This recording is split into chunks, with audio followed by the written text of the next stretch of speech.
A lot of exciting things are happening in the licensing world. We're going to have Victoria come on in a couple days.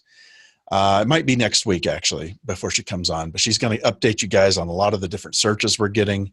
I mean, there is a lot of searches and briefs coming in. So if you are in Legacy or Access, that's really good news because you're available to start pitching stuff. If you're in six-figure songwriting, that should be very encouraging because as you get further into this class, you're going to have more and more opportunities to pitch your music for real placements that are happening. Does anybody see Maureen on here? Maureen, are you there? Let's see. Her hand is raised. Yes, her hand is raised. Hey, Maureen, can you hear us? I see you, but I don't.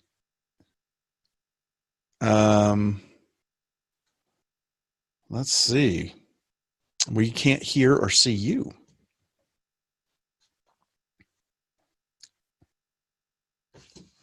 If you need to, you could call in. Let me unmute you, though. Say something now, Maureen.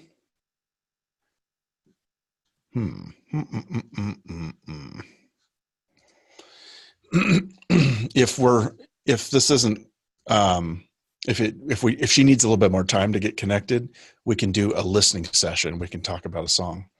So if somebody actually has a song that they just want to have checked out, why don't you put it in, post it down below, and we'll just talk about it and go over it and until Maureen is on. She just came back from a flight and she's a very busy woman.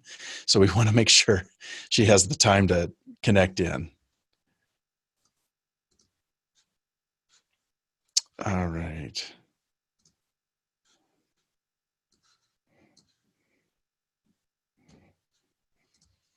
I'll send her a note real quick.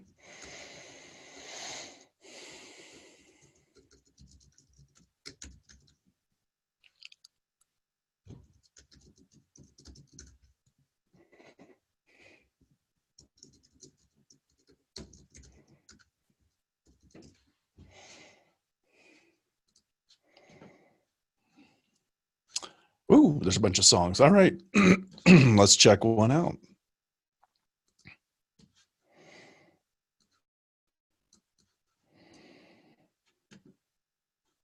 This is I'll Take My Power Back. And this is Iggy T and the Crazy Makers.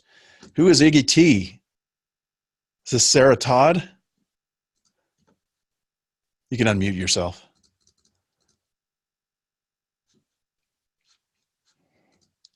Iggy T.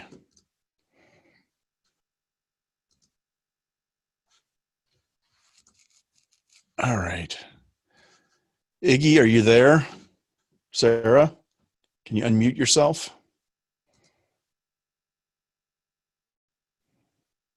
Oh, I see you.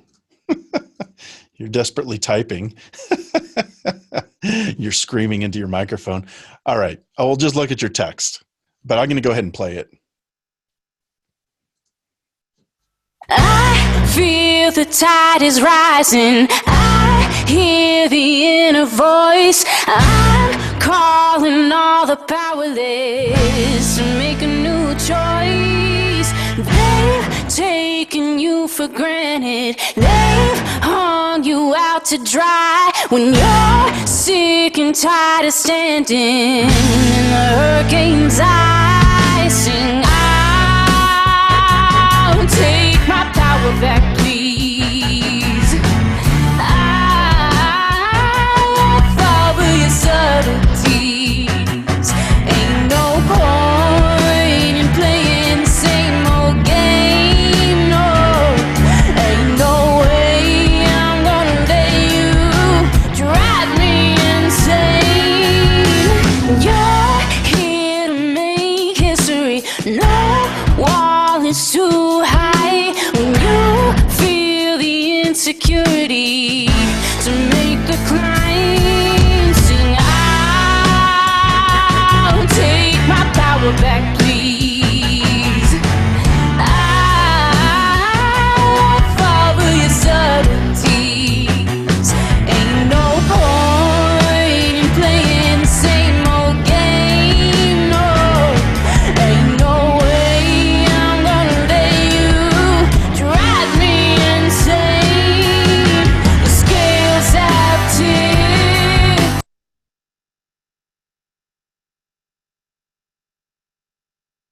Wow, how awesome was that?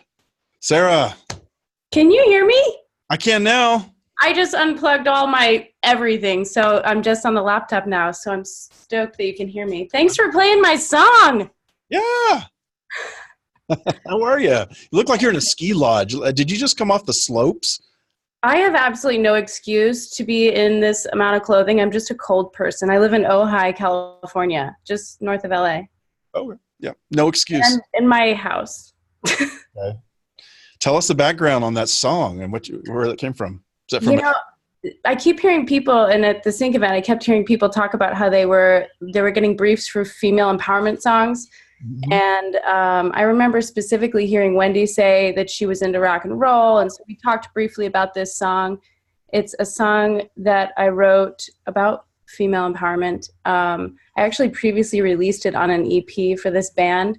And I plan to include it on my forthcoming album. And as a product of that, I changed almost all the lyrics so that it would be more universal and more sync friendly. Yeah. And it's going through its final mastering process. That was the first master that we got back. So I just sent that back for another round of mastering because I wasn't super stoked with how it came out. And that album will be coming out in the next few months. So hoping to be ready to pitch that song. But I really just wanted to see if what your thoughts were on pitching that song, because of what we've heard and what has come up about pitching previously written music that wasn't necessarily specifically focused for sync.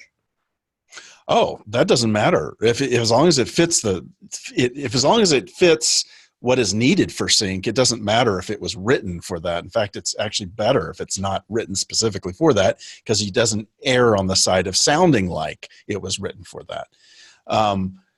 This is great. I mean, I didn't listen real carefully to all the words, but I didn't hear any words that jumped out that would prevent it from being a great song for sync. This feels a little more like TV and film to me. I'm not seeing it so much as an ad, but I could be totally wrong on that too. It's got such a great energy. It's produced and mixed and even though you said you're going to have it remastered, it sounds great already. If it can even be better, that's great too, but your voice is handled really nicely in the song. It's produced well. It's produced really well. And the theme and the empowerment and somebody said swagger bomb in the class. And I think that's exactly right.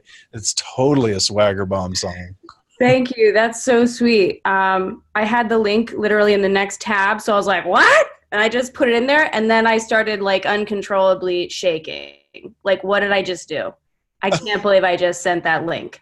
But thank you so much. I don't know exactly. I want to look up promo music because I remember somebody talking about there was a night on ABC where they do a specific focused promo. And one of them was women's empowerment. I was just thinking that could be a cool promo song. Yeah, this comes up all the time of women empowerment songs. So this would absolutely get a lot of attention. I would strongly suggest, if you haven't sent that to us yet, please do. Send it over to, actually email me and I'll email you a specific link to send that one to, because I'd like the other CTM people to hear that. Cool. I can't guarantee, I'm not the deciding factor, but that's one I would say, hey, you guys need to listen to this because this is really good. Thank you. And I think this question might apply to a lot of people. If I don't have the final master, which means I don't even have the WAV file or the AIFF file, I have an MP3, that was an MP3, of a not finished track technically. I'm waiting, it'll probably be a week. Should I submit to anybody who's just like a casual, hey, here's a song, if you're interested, I'm going to need a week or two? You could. If it's only a week or two, just wait. Just wait till you have it. Okay. Before sending to us, because then you're not having to go back and forth. Just, nothing's going to happen in a week anyway. But yeah, that's definitely a track that has all the elements. Do you guys hear why that song works so well? Not only is it produced professionally, and I understand a lot of us, have a hard time getting access to a producer, either because of money or resources or whatever. It's hard to always have, the resources to have it mixed and mastered really well and produced really well. However, this song just is. She figured out how to do that. She captured. Who's your producer on this, by the way? I have a really great producer who also happens to be my fiance and president of the record label that we run. He's just an incredible wizard in the studio, and we have co-produced and co-written our entire album that's going to drop real soon. Yeah. But he's a seasoned guy in the industry. Gotcha. Yeah, and you can tell. I mean, it's recorded really well. But besides the recording, just the attitude that's conveyed through it, the feeling. Notice it's a swung eighth note throughout this whole song. You know, swing is it, man. I'm not talking about. I'm not talking about that swing. I mean, although some of that's really in. Alex just wrote a song that's like this electro swing, like throwback. It was just amazing. But that's not what I'm talking about. I'm talking about when you swing the eighth note a little bit, or you swing the 16th note, depending on the groove, it gives the song attitude just immediately. And then when you kind of sing right in that pocket of that swing, it can sound amazing. So great job. Love it. Thank you. Yeah, you bet. Thank you so much. Thanks everyone for all these sweet comments. I have to scroll because I really want to say thank you to all of you. That's awesome. If anybody sees Maureen pop in and I need to be interrupted, please just interrupt me. Okay. I'm going to just continue to make good use of this time and click on another site and we'll go from there. Okay. This is Chris and Switz. Have we reviewed this song already? No, this is Born to the Beat, it's called. All right. It's a promo clip. It's about a minute. Cool.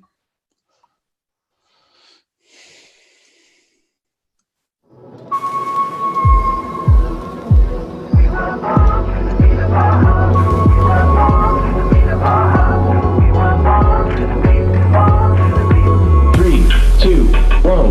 We were born to the beat of our hearts. We were born to the beat of our hearts.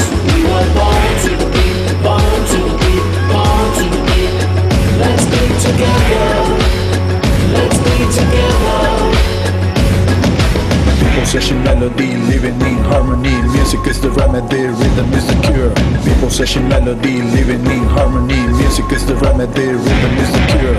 This is why we're here, now shout it out. 3, 2, 1. We were born to the beat of our hearts. We were born to the beat of our hearts. We were born to the beat, born to the beat, born to the beat.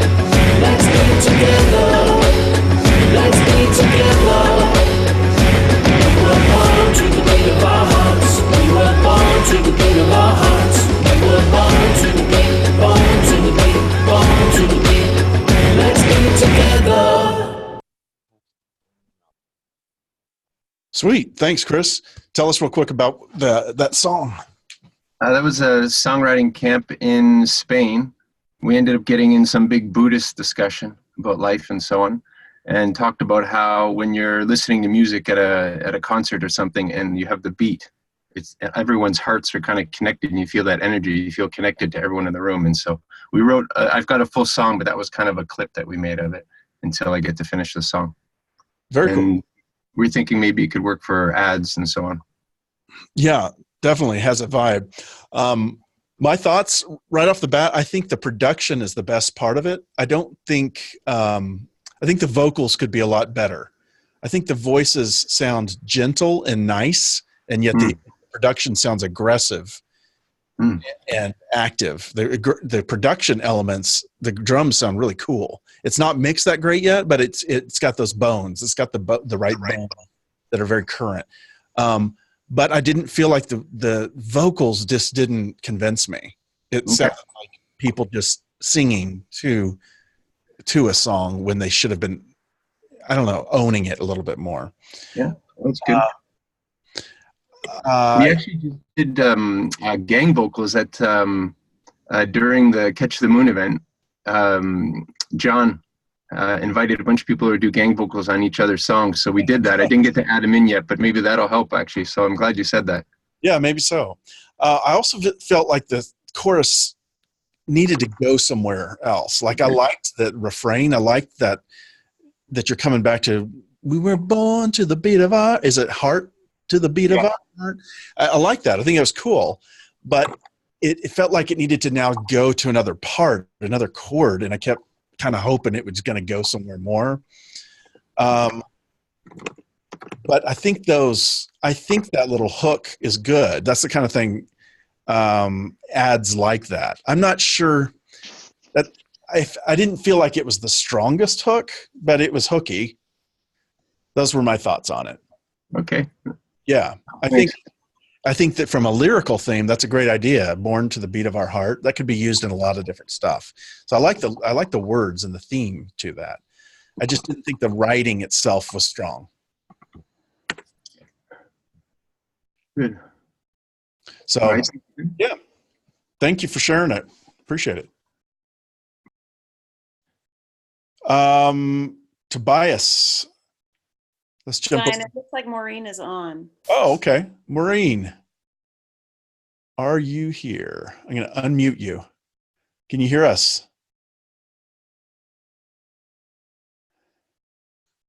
Oh, she disappeared. Oh, well. We'll just go to another song.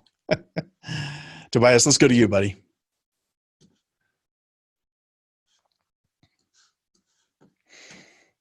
Let's see. I got to share. Here we go.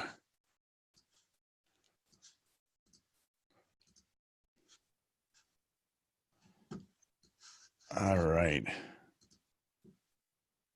I see your true colors shining through. I see your true colors. That's why I love you.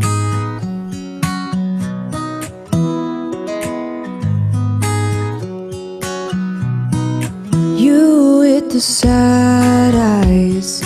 Don't be discouraged. Oh, I realize it's hard to take courage in a world full of people. You can lose sight of it all. The darkness inside you can make you feel so small. But I see your true colors shining through. I see your true colors, and that's why I love you. So don't be afraid to let them show your true colors. True colors are beautiful. Show me a smile now.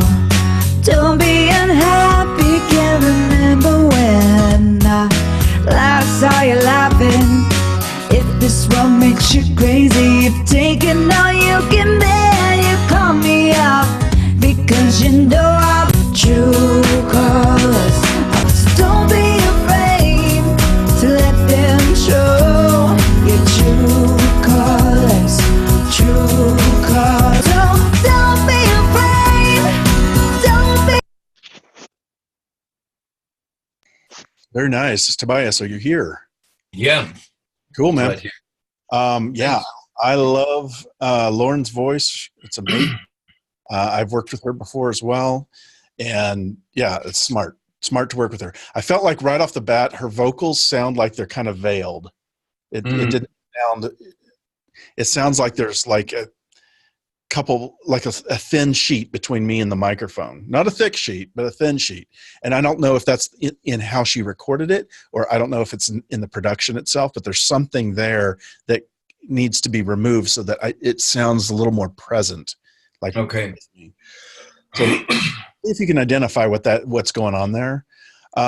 It felt a little like this song was changed 3 times. It started off very acoustic, and I love those snaps. In fact, I'd bring those snaps up and make it a little bit more present in the beginning of it. And the guitar work is phenomenal. It's very clean. You're so good at creating such a clean space with everything sort of in its space.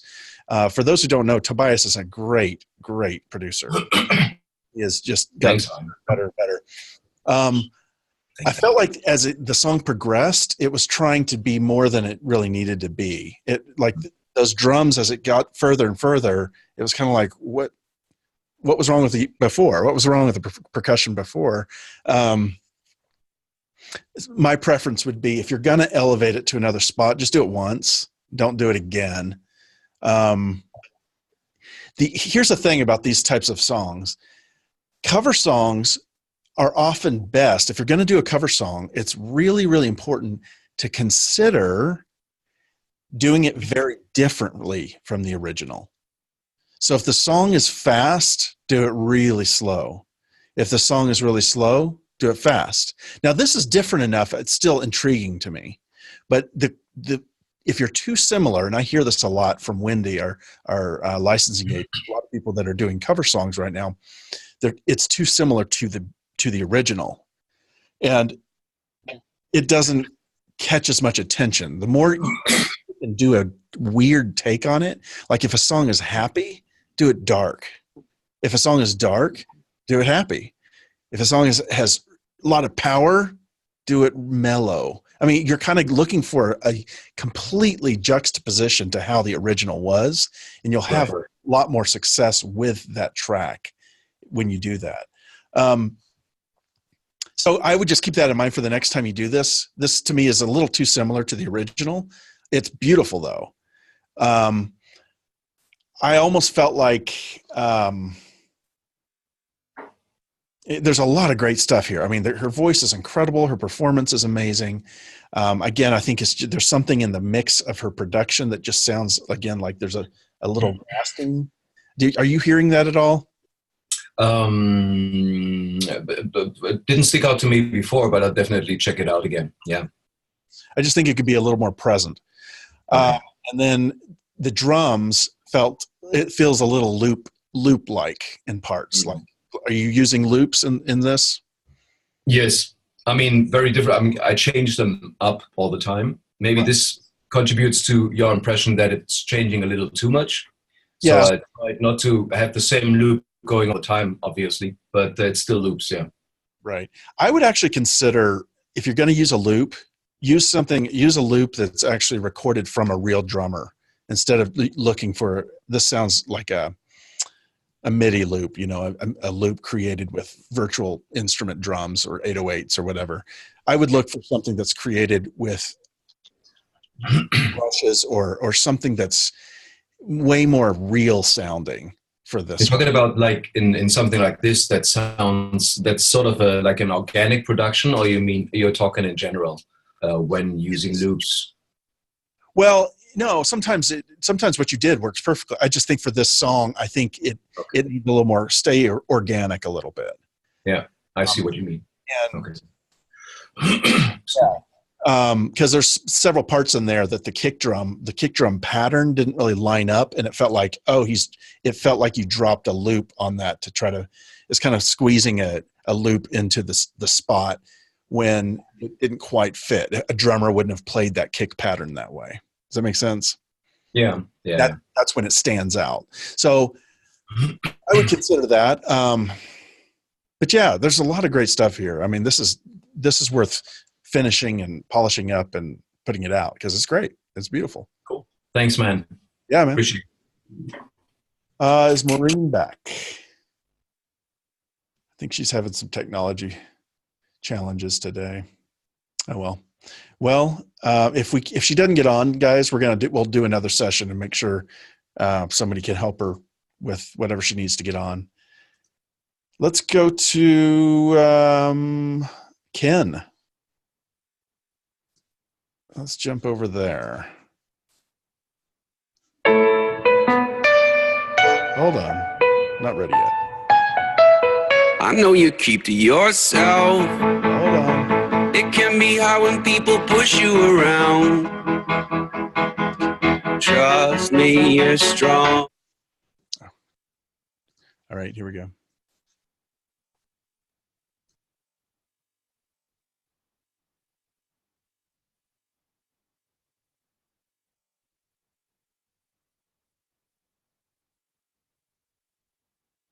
What happened now? I guess so this whole thing here, all this to the right would be Google. All of this, yeah. They're changing the front of it to be an atrium. This is a mall. Yeah, that's all. So it's empty now. And that's what Google's showing. Maureen. Hi. Hi. I've been listening the whole time. I don't know why you haven't heard me. Oh, okay. Well, now I can hear you all of a sudden. Yes, I don't know why. Sorry about this. We're still in the car, and we just got held up. But I agree with all your comments. I'm going to be probably stationary in about another 10 minutes. Okay. So then I can, answer. I can answer anybody. I can do anything right now. I just don't have a visual.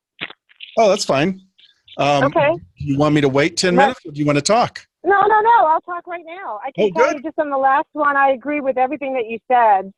I would do a really very, very different version of it because I agree. The song is so well known, True Colors, that and it has been used in commercials and things, and lots of covers have been done of it. So, even just doing an acoustical version, I always think it's good to think about who is she singing to. Is she singing to children? Like, what's the personal relationship that she's singing about? Because then if you identify that, it may change all the different colorings of the production. In other words, if you're singing it to an 8-year-old or a 12-year-old, or you're singing it to a loved one, someone you're falling in love with, or, just creating a scenario where you know what the point of view is of why you're singing that song, I think will help that production very much. That is so smart. Yeah. Does that make sense? Because great producing. You know what I mean? It's just, who's the song being sung to? I think that will, all of a sudden, everything will kind of fall into place. So if I was telling you, I need a cover of this for an animation movie that's geared towards 10 years old, or I'm going to put this in Suicide Squad in a quiet moment or a big moment, depending on what that is going to determine how you're going to produce it. That's what I think. Thanks a lot. That's great advice. Thank you, Maureen. Yes, and the female empowerment, great, loved it. Definitely different places. I agree. It's more of a film thing, and depending on what it is. I didn't get the lyrics because, of course, I was trying to do all the stuff. So I would love to read the lyrics, and I could probably give you better feedback with that. Agree with all your comments about Born to the Beat of the Heart. I just think it could be better just overall. The concept is great. Yeah. But so it's just, more passes on it, just to make it undeniable. You got interest, now you have to make it undeniable. Love it. And now we're on Ken, right? You're now on what? Now, when are we going to start something with Ken next? Yeah. Are you ready to listen to that? Yeah. Okay. I'm going to put you on mute for a minute, and then just unmute yourself if you want to jump in. Okay. All right. So here we go.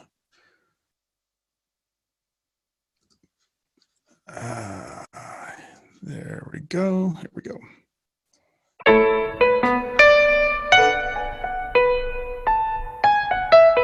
I know you keep to yourself. It can be hard when people push you around. Trust me, you're stronger than that. It's not about what they say. It's more a matter of what they will do when they see just what's inside of you. Don't let them hold you back when you feel the shift. You're in control. So we move on forward with our heads held high. Everyone else is sleeping while we move in the night. Time to let our colors show who we are. You're worth the fight. It's never been easy to rise above when people push you around. When you feel the show who we are, you're worth.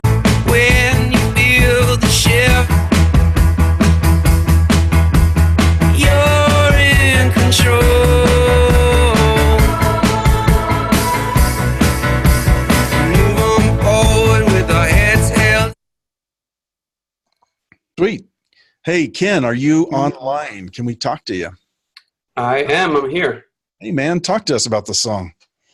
Yeah, this song was a request from a licensing agent to do a song that was in the lines of like Ezra Furman, some driving cello or piano or guitar, kind of a pulse all throughout, more of a mood piece. And there's some parts in there that's a little breathy and casual and playful that I tried to emulate as well. Nice. Maureen, I'm going to unmute you. Oh, okay. Okay, go Tell ahead. me again what the assignment was. It was a little hard for me to catch the entire thing since I was on the move, but Sure. trying to set up the Zoom thing. There's a song called, I believe it's Love You So Bad by Ezra Furman. That was popular around January. I forget what Netflix show, but someone was asking for something that sounded in a similar vein. So the direction was pulsing, constantly driving song and kind of casual, almost sloppy indie vocal. Well, you got that. I heard cello. You said the original one had cello and things in it. It was a little more. I didn't get the atmospheric stuff. I got the driving. Mm-hmm. I got the, but I didn't get much atmosphere, in terms of that, so, but it's, it's a nice early demo. Was there a lyrical challenge to it or just that feel they wanted or just driving along the road or just felt like a little bit of empowerment? Is that what I got? Like, be yourself and everything will be okay. Was that the lyric that you sent? Yeah, it was empowerment, kind of Katy Perry firework kind of mood. Right.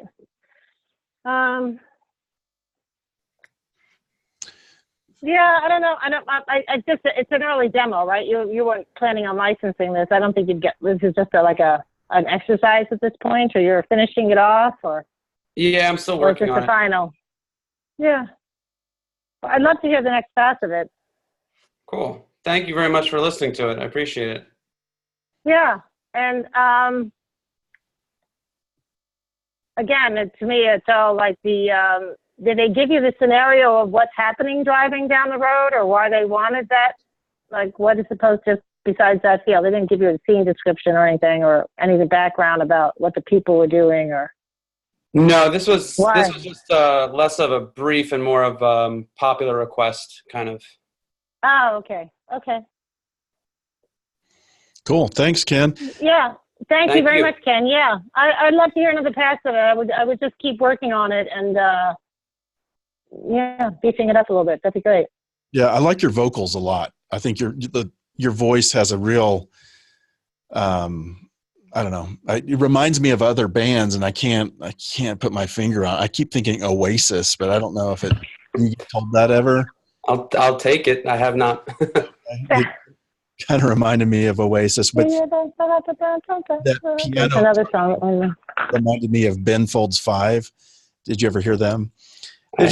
I like the vibe. I didn't think there was much of a hook in it, though. That was my only issue with it, is I couldn't hear a chorus. I think there was a chorus. It just didn't stand out to me as much as I would have preferred. But I'm very much into melody, and that's not always what's asked for in sync. So Maureen's comments are probably a lot better than mine.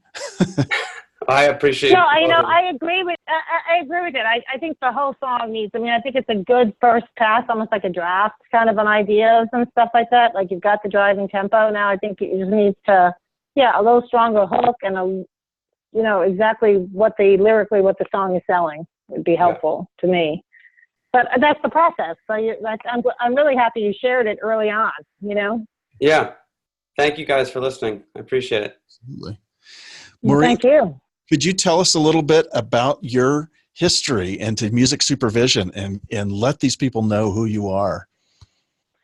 Okay, I think some of the people, I've gotten some texts from people that were actually at the event. Mm-hmm. So I think some people do know. I've been in the business a long time. I started, as assistant music coordinator, on a television show, and then kind of learned the business and been involved in all different types of shows, from on camera or films, a lot of on camera stuff. It was Chicago, the Academy Award winning Chicago, which was a big production deal, But even in a scenario like that, I'll share this with you. You know, when you're doing a Broadway show, there are different expectations, or I should say this, different effectiveness of music in that arena than it is on a film. So Kander and Ebb, when we were doing Chicago with Cell Block Tango, and just in general, their notes to Rob Marshall and to the music production team, myself and other people, is like, you know, don't go too big with everything. You know, every time we tried to add things to this, it really works as a small combination. It really works with like just the 13. Like, don't add extra, don't lily it, you know, gild it, because it'll lose edge that way. That was their experience when they put the show on its feet. When we shot it, and what we did is that we always did the rhythm tracks, and then like we would add everything later on. It was falling incredibly flat.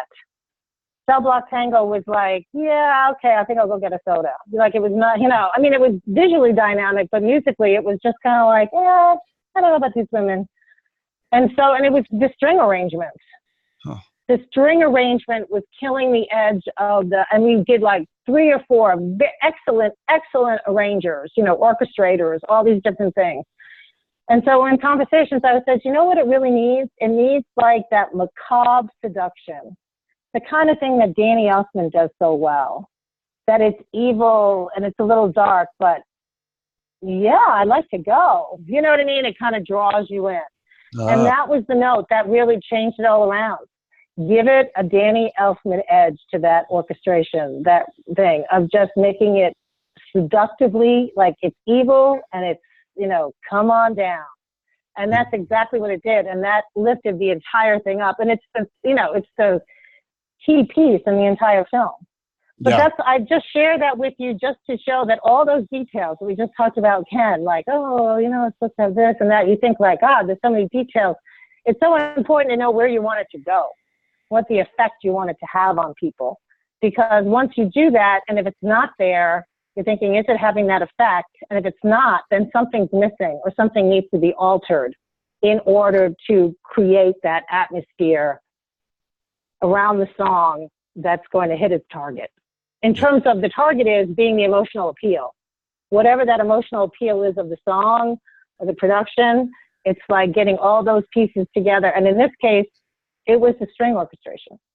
So I've done movies, you know, I was the music supervisor on The Bodyguard. I pitched I Will Always Love You, the Linda Ronstadt version, to Kevin Costner, and that's all history. It was the biggest selling soundtrack, big single. And then I did Wayne's World. I went on to work at Columbia Records after that success. I did True Romance. A lot of you may know True Romance. It's kind of a cult picture. Then I worked at Arista Records, came back independently and did The Perfect Storm for Warner Brothers. A number of other movies. And all those films have different characters, different points of view. You know, Perfect Storm, took place in Massachusetts, working class, bikers on boats. That's what the fishermen are. They go out for 3 months, 4 months, they come back, they take their money, they gamble, they drink, they're, you know, a little crazy. And if you ever read the book of The Perfect Storm, very unsympathetic, a lot of heroin, drunk, blah, blah, blah, going out in the boats. You're like, no wonder they got killed. You know what I mean? Bunch of crazy guys. But in the film, that was all cleaned up. The bar that they all used to go to, which would have had like AC/DC and like I went to the actual bar. Oh, interesting. And it's like, yeah, they got AC/DC playing. They don't have Bruce Springsteen. They got John Mellencamp playing. It was very specifically regional. But when we discussed it, it's like, well, that's not, you know, if we play all that, this is not the movie we're making. We're making a very broad appeal pop movie, you know, with big effects. So, you know, doing bikers on boats and that's a different movie. That's a different slice of the story. We want to make sure everybody gets on board and is just dealing with these wants and needs of these boatmen, these fishermen to make money, you know, like a lot of people can relate to. So at the end of the day, the music that's in the bar and everything else was, you know, Bruce Springsteen's Glory Days and, you know, Happy. And it turned into almost like a college bar scene, you know, or a post-college bar scene where if you ever went to that town at that time, I talked to women in the bar at that time, not the bar, but like people from the neighborhood, they're like, oh, at that time, if you happened to be walking towards that bar, you would cross the street and it's a small village, it's a small town. So, I tell you those stories so you understand, like, even if you think you know the story, it's important to know, how are they selling the story? How do they want to sell the story? And how they think what is the appeal of the story to the audience? So it's always going back to the audience. Anyway, so I did all that stuff, and then I was the first female president of the Recording Academy in the LA chapter. One of the things I did was get music supervisor voting rights, because the Recording Academy needed better members. You probably are aware that all these organizations, the Grammys, the Oscars, the Television Academy, they're all based on membership. So that's who votes. So if you don't like the winners, so you're like, who's voting on that stuff? It's the membership. It's not the public. The American Music Awards, that's the public. The Billboard's award, that's the public. That's based on radio sales. Okay. But all that other stuff is membership. So, and if you have an album release, you should look it up, because you can become a member of the Recording Academy. If you apply and you're accepted, that means you can vote on the Grammys. You can buy Grammy tickets. You can get involved in a lot of other things. And so that's something to keep in mind if that's of interest to you.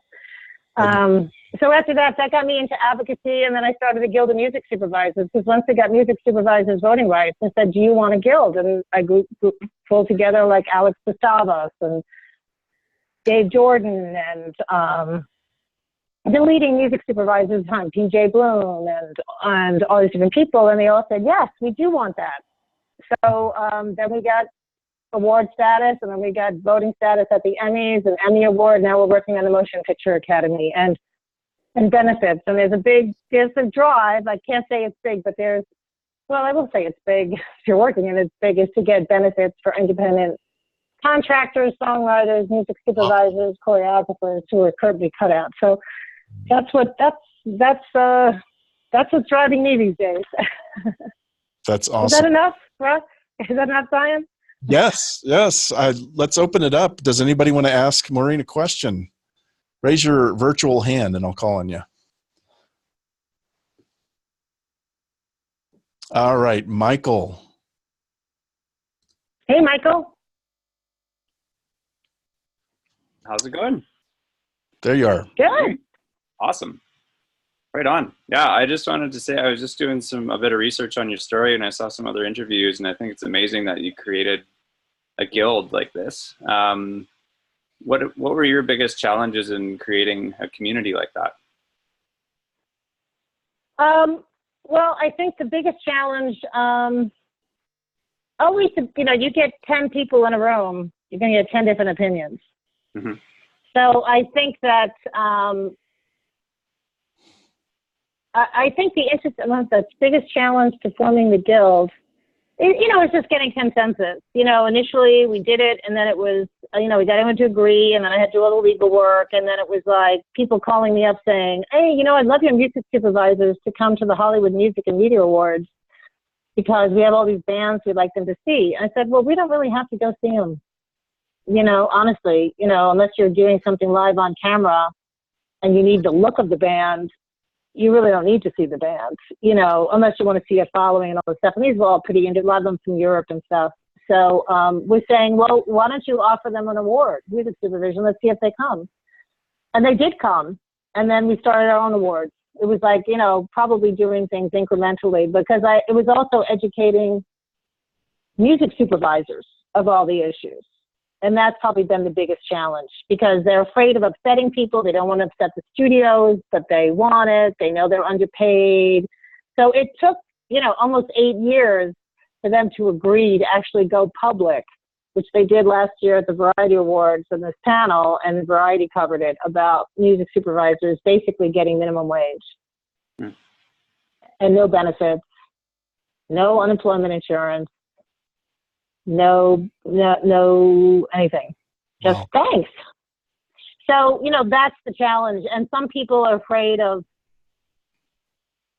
of upsetting the apple cart. you know, and so they'll actually try to thwart your efforts, even though they're a music supervisor. That's the biggest challenge, is to get everybody on the same page. So then there's many more people that are on the same page, but it's, and they're very left and right brain. You know, music supervisors are very effective at getting things done. They like getting things done. So you got a lot of A-type personalities, but that's okay. Because the good side is that you get a lot done. You know what I mean? You know, like, okay, so I'm going to work on healthcare. You take care of the awards, and it's going to happen. You know, so that's what's good. But that's awesome. The challenge. Challenge is people to accept change, and I think a lot of times the powers that be think, "Gee, yeah, they're really getting screwed, but they seem okay with it. Nobody's complaining." Mm-hmm. So it's convincing them that nobody is going to do for you what you are not willing to do for yourself. So no one's not going to say like, "Oh gosh, we need to pay you more money." Oh my, what are we doing? We forgot. They're like, I don't know. Maybe they're all independently wealthy. Maybe they all trust fund kids. They don't need to pay their rent. Is that true? So it's, and plus, like, some supervisors, you know, they form companies and they have people working for them, and that's the trend. So it's kind of like the industry is forcing them into, quote unquote, an entrepreneurial business. But it's complicated. You know, it's just, you know, everybody loves to do their job. We like being a songwriter, you know what I mean? So we want to make the world, that's like the Modernization Act, you know, I'm part of the efforts of a lot of people trying to make things better for people that work in music. That's great. I admire what you're doing there. That's fantastic. I'm probably out of my mind, but yeah. I love it. It's necessary. Maine. I like to say I'm Irish Catholic. I was raised by nuns. So, you know, there's always like, what service are you doing for anyone? You know, it's like, okay. I'll do it. Maine, are you there? Let's talk to you, Maine. Maine. All right. I'll unmute you. Hello? Can you hear me? There you are. I unmuted myself. Hi, Maureen. How are you? Good. Hi.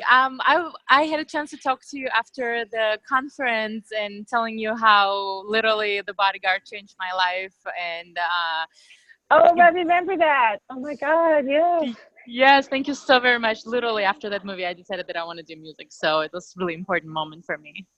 And I had a question. So as I mentioned, I speak 5 languages and I read on those languages. And sometimes, so I write songs in English, in Russian, in Spanish.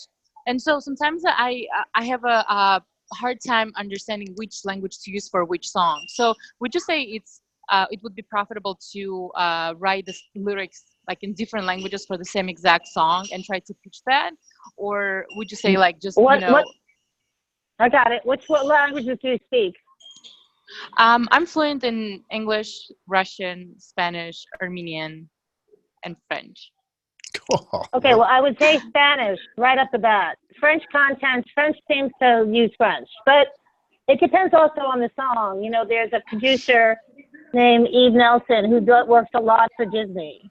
And the first time the head of Disney Music worked with her was because she needed a song in French for like something she was doing. Like it needed to be on the radio or somehow like a French song or a French adaptation of a song. And Eve did it for her. And so then she became, because she delivered on that, she became the go-to person for anything she needed. Like, okay, I need this. And Dave's like, okay. And then she turned around and she did it. And so they've been friends for probably 10 years. Okay. And that's good. So, you know, I think obviously Spanish is a huge market.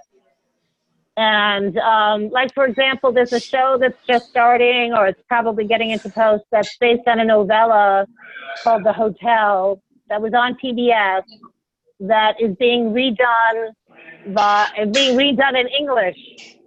And it's taking place in Miami. Okay. So, you know, it's at a hotel in Miami. So, you know, depending on the style of the music you have and you're doing, if it's something that can play in lobbies of a hotel, if it can you know, be a relationship song that can be English and Spanish, that would probably be a plus to send that to that person in both languages. And the music supervisor works on a lot of Spanish things. You know, the fact, what is your actual nationality? I'm Armenian. Armenian, yeah. So, you know, it's never bad to let people know that, because then if they, like yesterday, there was a call for something, they needed a Japanese rap song. You know what I mean? So, you know, and every now and then it's like, I need a Russian song that's about this, you know, or I'm looking for this or whatever. So it's just random. I can't tell you every week there's going to be like a need for a Russian song, you know, or an Armenian song. Yeah, or an Armenian song or anything like that. You know, it's all because that's the challenge of this, is because you are dependent on the content that's being created. So I would say, you know, to increase your odds of getting something placed, do it in English and Spanish. That will just increase your odds. You know, so because there's so much Spanish content that's out there and there's so much English content here. You know, if you were in Russia or you were, you know, in France, I might tell you, yeah, sing it all in French, you know, but you never know. But to let people know that you do this is a good thing, because listen, if it had popped up yesterday that we need an Armenian rap song, I'm sure I would have called Zion and said, don't you have one of your people that sings in Armenian? You know, can they write a rap song? Can they write whatever?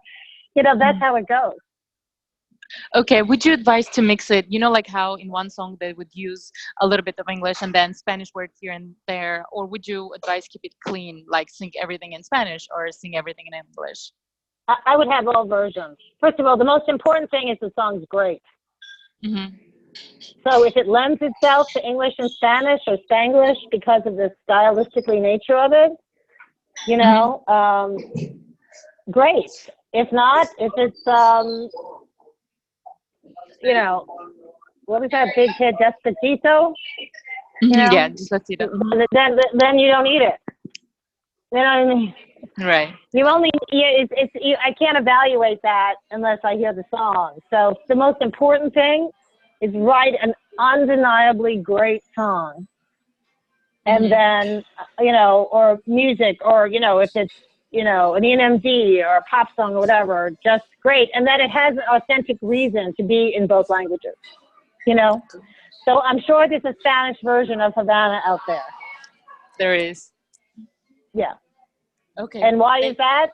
Because it's going to attract a big Spanish population. Again, who is your audience? Where are your numbers going to be? You know, and we're going to hear more and more of songs like that in both Spanglish and Spanish. But if the hook and the idea is there, I was just at an event this weekend where I was listening for the Society of Lyricists and Composers. They had something similar, listening to songs. And this husband and wife team who are Hindu from India that are Americans played this song about two Hindu gods. And by the end of it, I was like, oh my God, anybody could place that. That could be a Nike ad, that could be an Apple ad, and it was, I'm telling you, a language, you know, it was about Hindu gods. There was none of it was in English, but the hook and the tempo and the playing back and forth, it just all worked. And I'm like, you know, I would send that to anyone. I'm going to send it to Kathy. So I'm just going to be like, just to see if, you know, and to Zion and these guys, and to Wendy, to see like, you know, do you agree with me? I mean, it's so different because everybody is trying to pull your attention.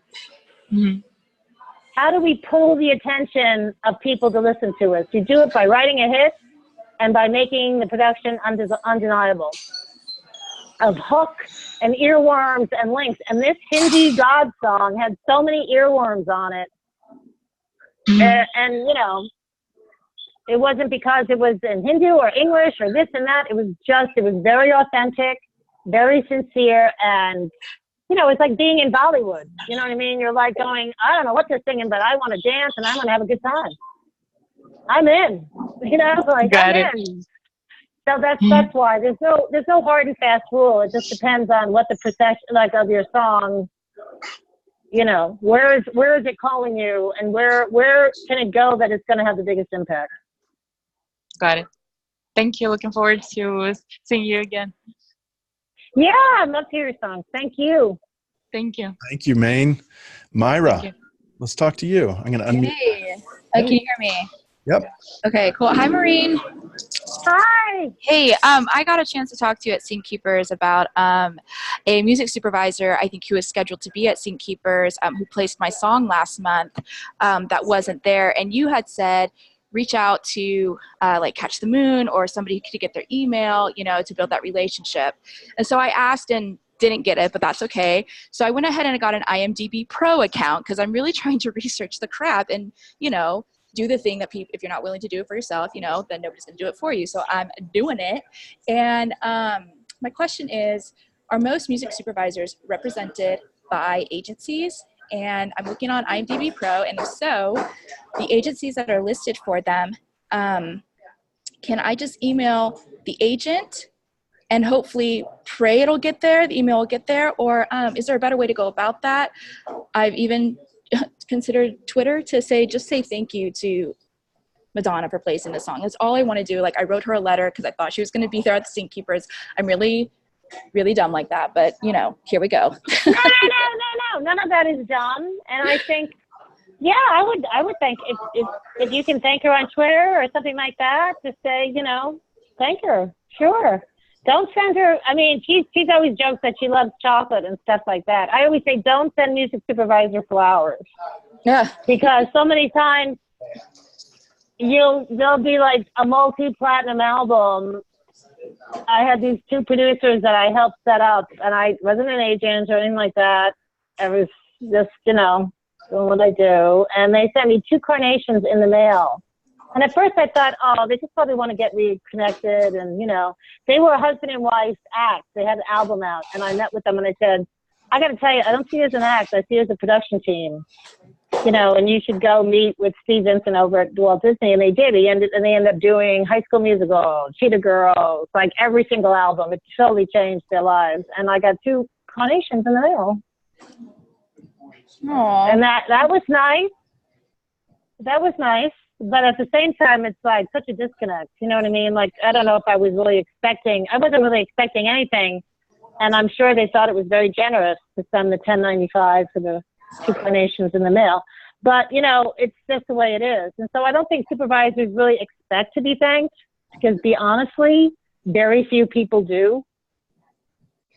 You know, so I think it's nice to do that. Yeah. I would say, you know, I was at Scene Keepers. I was hoping to meet you and stuff like that. And, you know, you're the best. And let me know if I can help you. You know, I'm writing every day and I'm here for you. But thank you. You know, that's enough. Okay. That's enough to get her attention. Okay. And should, would I email the agency that she's represented under? You could. They might pass it on. If it's just a thank you, I wouldn't do a pitch to them. No, I just want to say thank you. I would send a very nice thank you letter to her, even if you sent her a nice card or something to the agency, like, you know, a $6 card or something, and whatever, so it was physical, and mailed it to the agent inside an envelope with an envelope, you know, and kept the envelope open so if they want to read it, so in case they're just checking if it's hate mail, they're not going to forward it. You know what I mean? Yeah. I'm just thinking like an agent, but if all of a sudden it comes in and they're like, oh, that's great, you know, you could even put another, like, you know, in an envelope, like you write a card to Madonna, really nice card. You put in an envelope, you put her name on the envelope. You don't seal it, but you put in another envelope to the agent and reach out to the agent and just say, you know, I'm hoping that you will pass this on to Madonna. I'm just really grateful that she used my song. Tell them what the song was, what the episode was, and that, you know, I'm just so grateful she did this or whatever, you know? And then they'll probably at some point, then it makes it easy for them, because then they can just write Madonna's address on there. And even if you stuck a stamp on the letter to Madonna, then the assistant who's going to open the mail is going to see like, okay, she already has Madonna's name on it. I'll fill in the address, go to a stamp, I'll close, make sure, okay, there's no ricin, there's nothing bad that can hurt Madonna. It's just a nice letter. Okay, I'll close it, seal it, and pop it in the mail. It'll probably take them all of 5 minutes. Okay. So you're not asking that much of them. See, whenever you asking people to do something, it's like, how much is it going to impact them? Right. And if you call them and have a long no one's going to take a long conversation. no one's going to take a long thing. You know what I mean? It's like one or two things, you know, especially to the agents, you know, and they will probably pass it on because they don't want it to get back to their clients. Let's say you do meet her and said, you know, I sent you all these letters, but I never heard from you. And she said, what letters? I never got that, you know, but I would make it a really beautiful Patria's card, something that she cannot like, wow, this is a beautiful card, you know. Skip the 99-cent store and get something really beautiful. Doesn't have to be huge, but it just is a nice way of saying that, you know, you really do appreciate. First of all, you appreciate what she does every day. Right. And you're thrilled that you could play a small part in it by having her song work for her. Mm-hmm. You know what I mean? So it's a slightly different thing. You know what I mean? It's not like, thanks for using my song, call me, and why aren't you calling me? And why aren't you calling me now?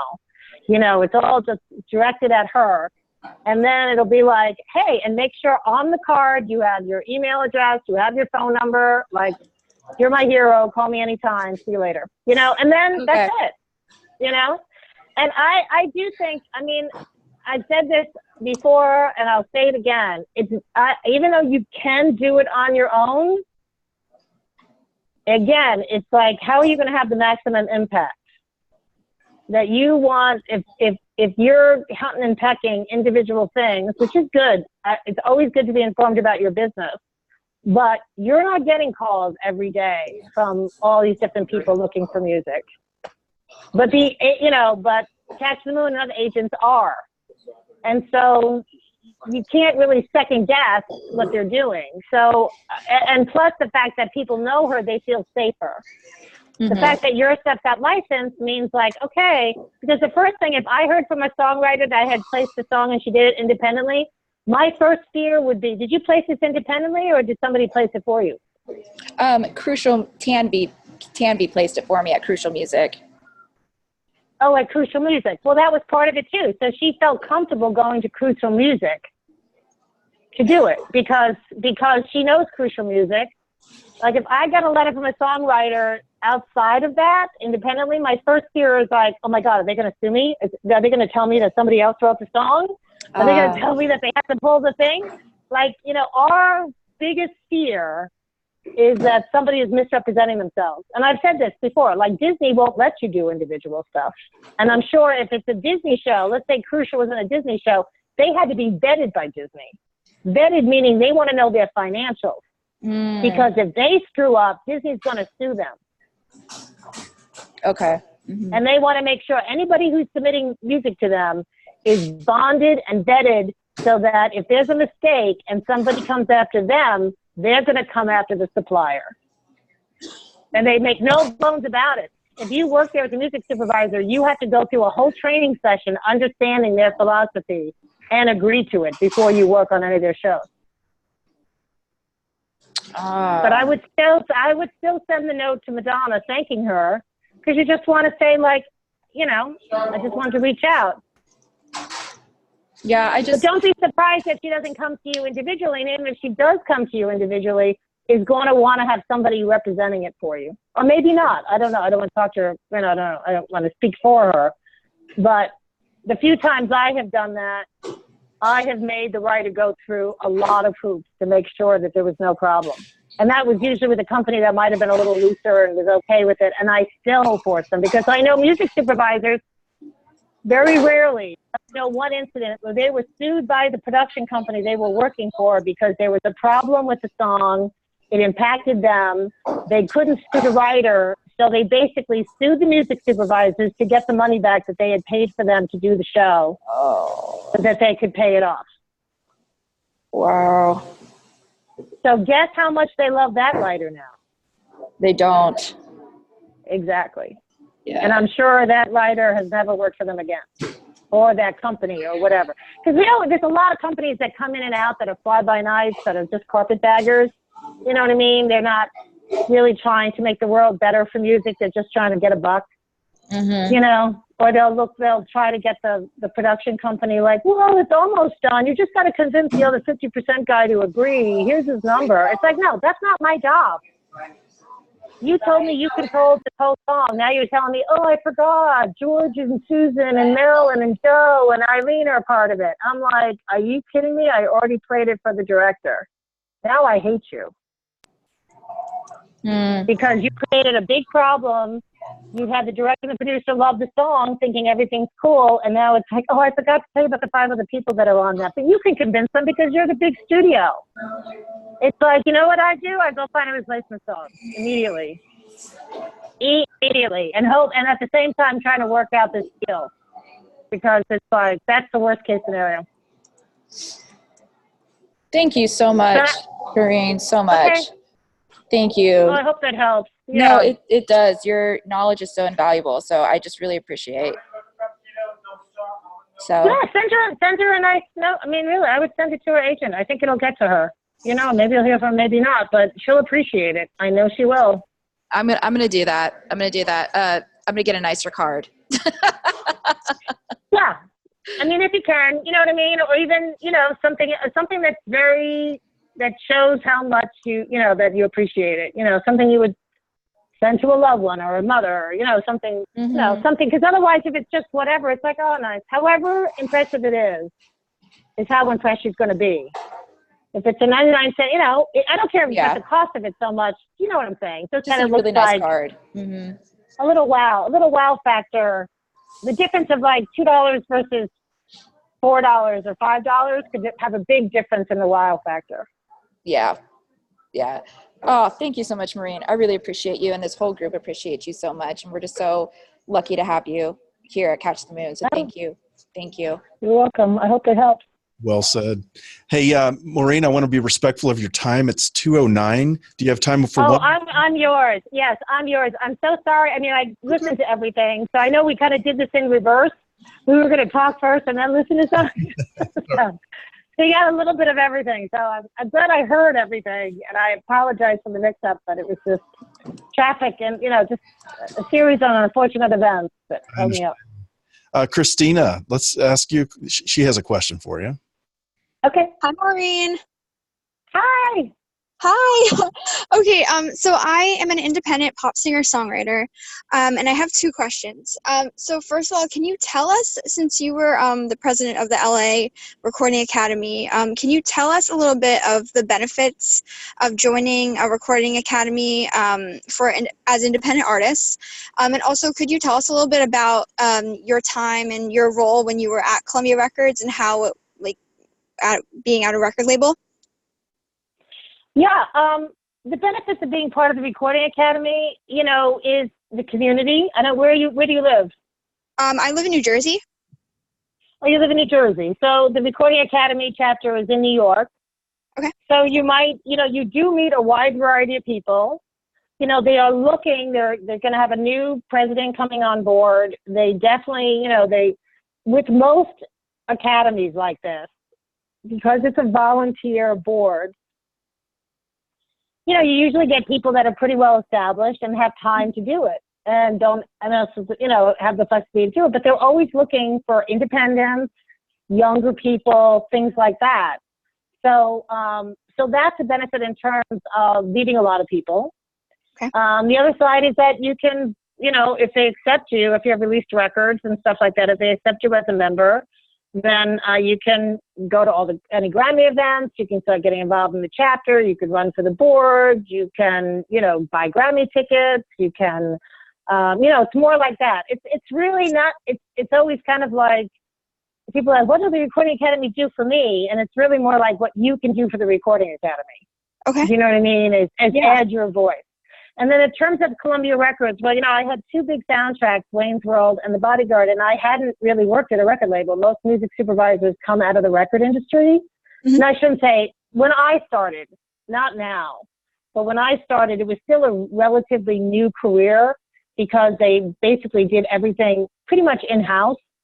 So there might be a Joel Still or a Becky Mancuso that was doing one-offs and things like that, or films, a couple of things, and you know, they didn't even have soundtrack departments. It was, what I mean by a one-off is that at that time, the labels were really signing artists to like a 7-album deal, which I guess they still do, but they don't really expect that, you know, and they would develop the artist.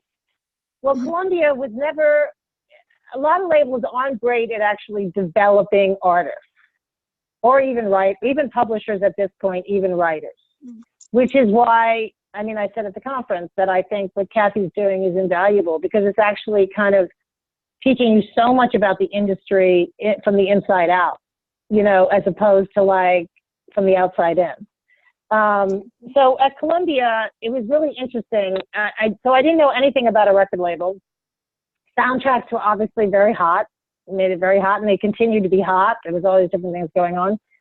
So they were looking to perhaps be in the soundtrack. And so I went in as a vice president, which is kind of ridiculous, you know, because people are like, oh, you get a TV screen. I'm like, and I worked in production. I didn't know and I grew up doing musical theater, and I had yeah, musical theater, great background for anything. I think everybody should get into musical theater just to understand how to present themselves, present different ideas, understanding character, understanding tone, what's the difference between comedy and a farce and a drama or a melodrama. I mean, they're all different tones and different ways of telling stories. But, you know, it's important to know that. So I think it is. So I had that background. I also had a great musical appreciation class in second grade that played Sunrise, which was basically, you know, before films and stuff, musically, it made you feel you could visualize the sunrise. And a lot of different, like now looking back, I can see all these benchmarks that showed me I was going to be a music supervisor. But, you know what I mean? So it was kind of ridiculous. So I didn't really know, I had such success in so many big records. I was like, I don't really know anything about this record industry. I should learn more about it. So someone said, so you go, what's the biggest record company in the world to start? I said, yeah, but I didn't know that, you know. So Columbia was a very different thing. Columbia is very entrepreneurial. Every company has its corporate culture. And at Columbia, you know, they have a huge network of Columbia college reps. So at universities and stuff, there's always somebody who works for Columbia Records to like take care of like the bands are coming into town, making sure there's swag out there, you know, getting them out there, kind of like junior record execs, you know, for that college, like University of Wisconsin or whatever. So Columbia was really great at that. So that allowed them, they were a very big marketing firm in that way. That get the, you know, do the flyers, get the people in there. And it was very entrepreneurial. So what I didn't understand until after about a year and a half in there is that you had to work the department. So you had to let, like, you know, it wasn't just like everybody's at a meeting and they know this record's coming out. Well, they're not going to pay attention to it until you tell them, hey, man, this is what's happening. Hey, this is what's happening. Hey, this is going to come out then. And this is the promotion.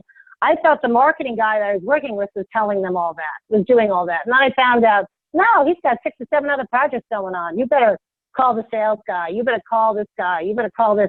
So that's the way Columbia Records works. It's very entrepreneurial. So you're in the nation of Columbia Records.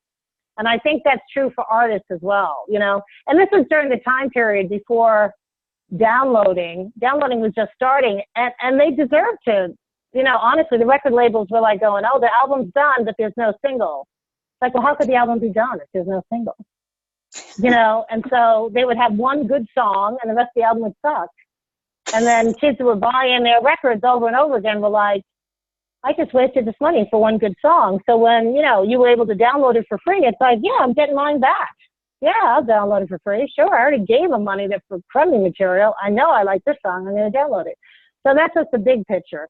Then after 3 years of that, I went over to Arista, who I worked for the film company for The Bodyguard. And Clive was not that involved in it. He didn't really like the film. He didn't think it was necessarily a good way for her to go. And so it became something like a project that Whitney wanted to deliver to Clive. So, you know, I got, obviously with the big hit, I got to know Clive. And then when an opportunity came back to work at Arista Records, I went there.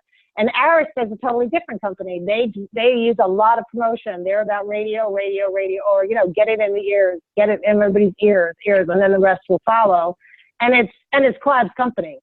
So when at Columbia, you were free to kind of be an entrepreneur and get everybody signed on to your idea. And I probably ended up I was there 3 years. I did probably at least 20 soundtracks or 30 soundtracks in the short time I was there.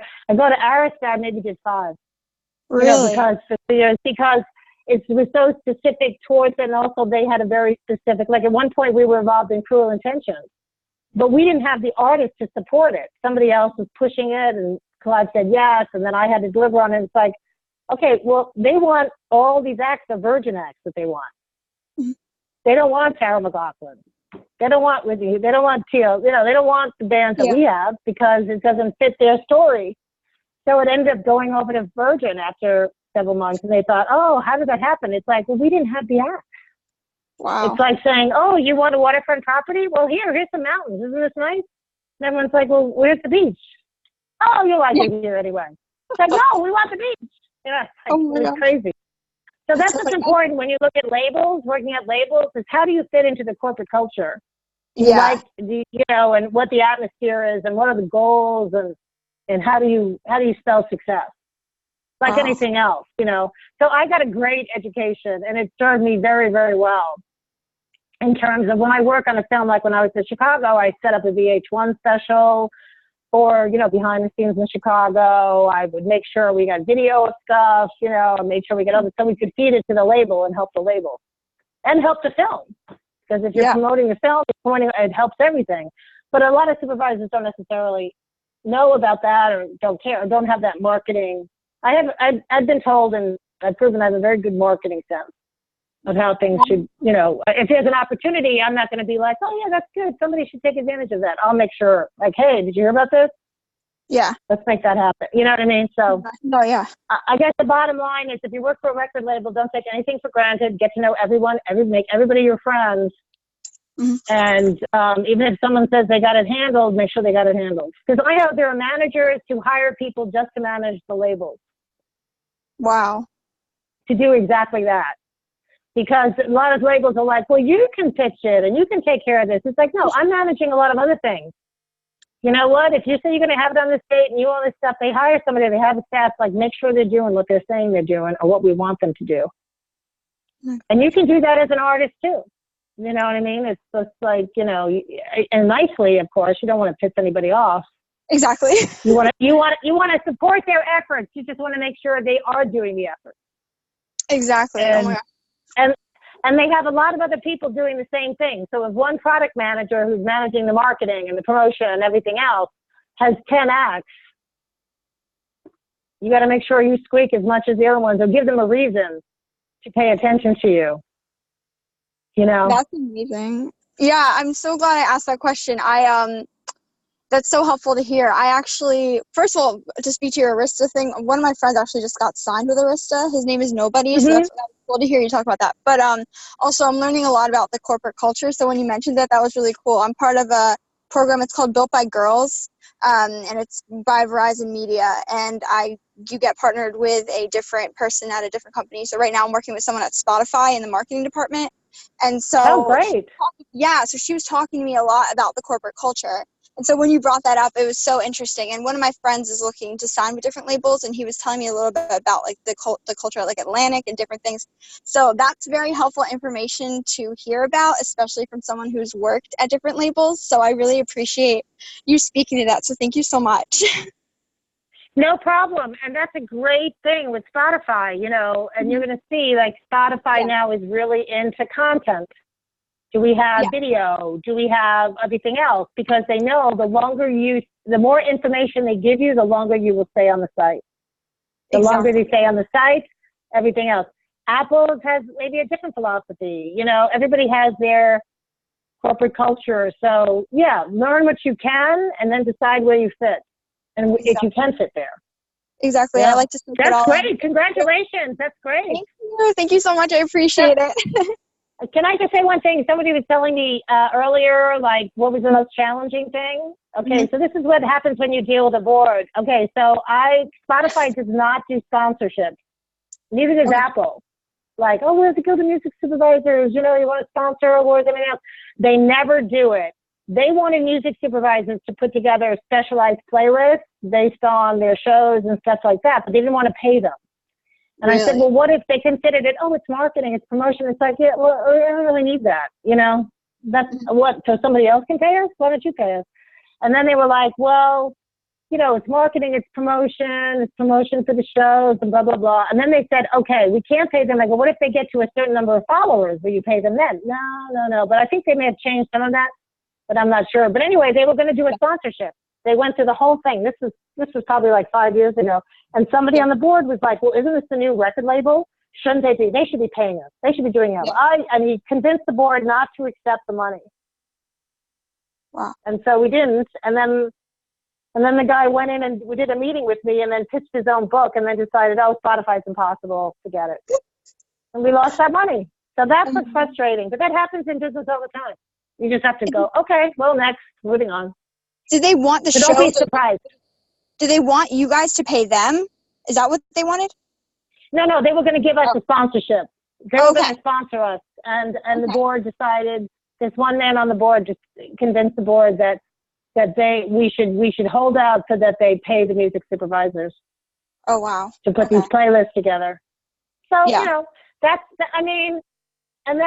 I'm not saying that's right or wrong. I'm just saying that somebody asked me what the biggest frustration is. The frustration is I probably wouldn't have bugged Spotify so much if I knew the board was going to reject it.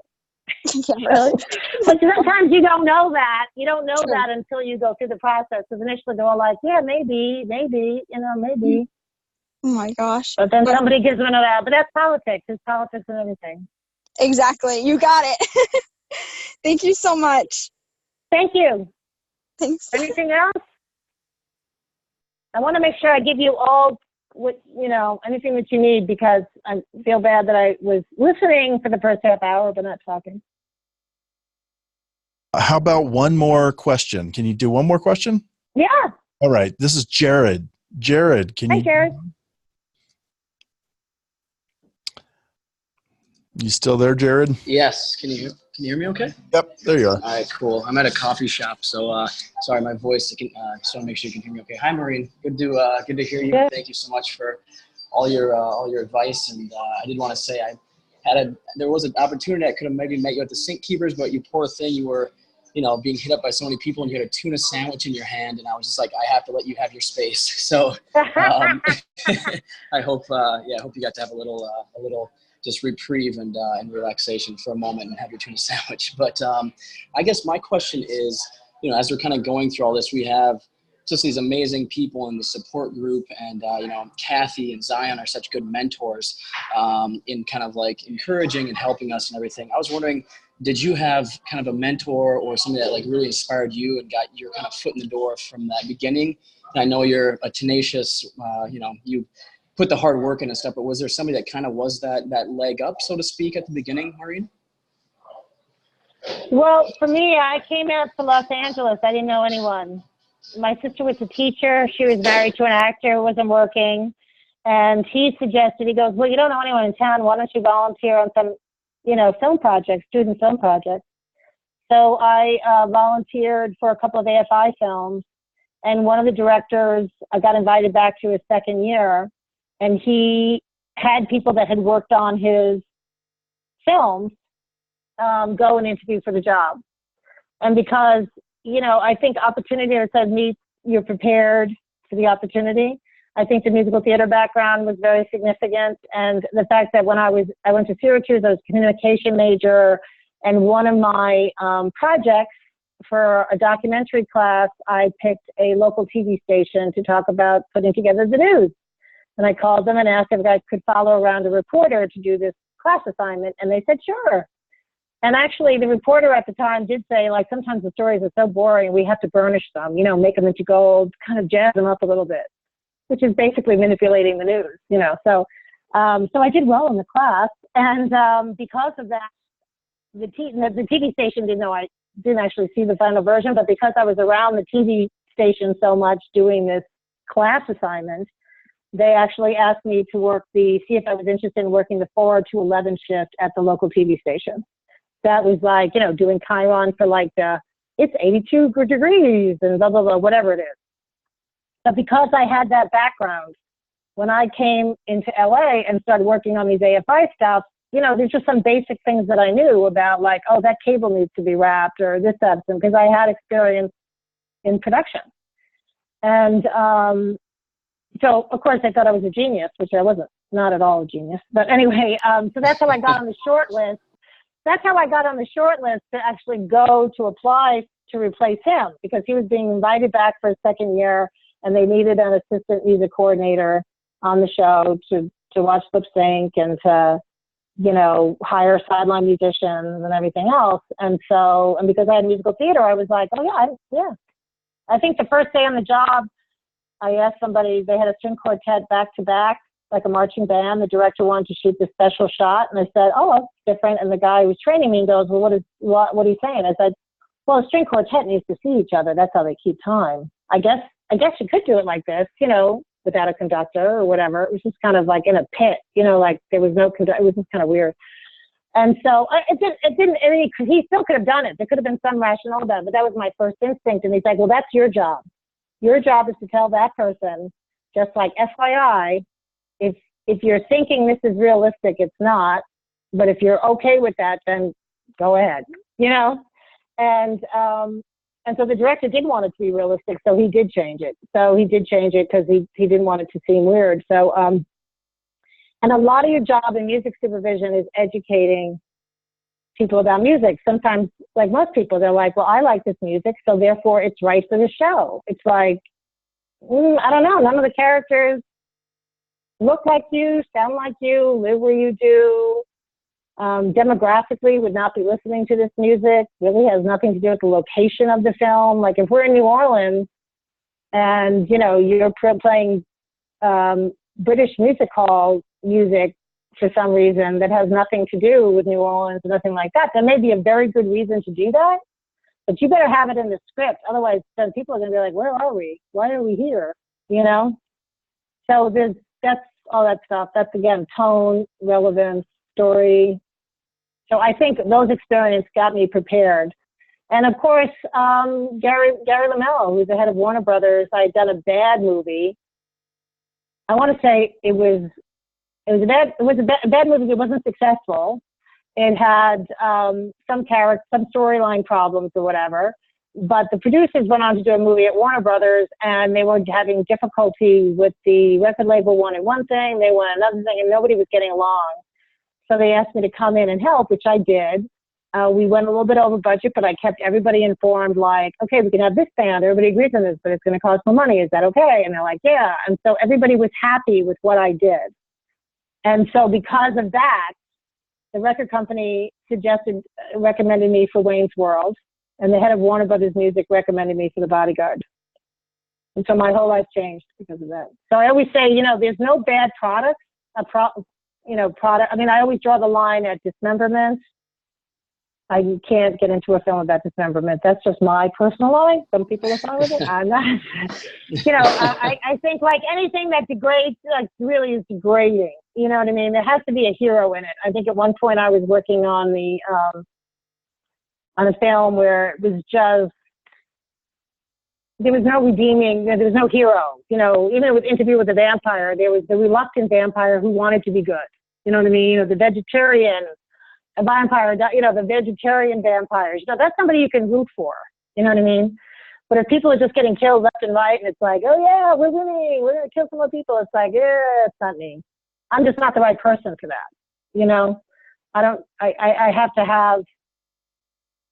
always have to have the takeaway. What are we going to leave the audience with? How do we want the audience to feel at the end of this song, at the end of this movie, at the end of this, you know, whatever. And that's the importance. That makes everything kind of fall in line. So that's, I guess, the most person I was grateful for.